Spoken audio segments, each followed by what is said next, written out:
À la page justice, ouverture ce lundi du procès en appel de François Fillon. L'ancien Premier ministre et son épouse sont poursuivis pour des soupçons d'emploi fictif. Emploi dont aurait bénéficié Pénélope Fillon, l'épouse de François Fillon. L'affaire avait brisé l'élan du Premier ministre, donné grand favori de l'élection présidentielle 2017.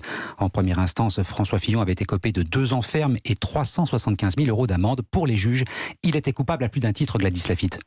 Ah oui, pour le tribunal, François Fillon a contribué à éroder la confiance des citoyens envers les hommes politiques.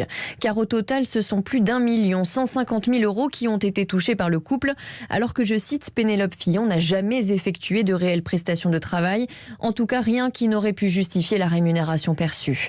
Pour le tribunal, François Fillon avait sciemment élaboré et mis en place ce système pour détourner cet argent à son profit, sans jamais se remettre en question lors des débats. Alors pour se défendre, l'ex-premier ministre avait torpillé l'enquête menée à charge, selon lui, en pleine campagne présidentielle.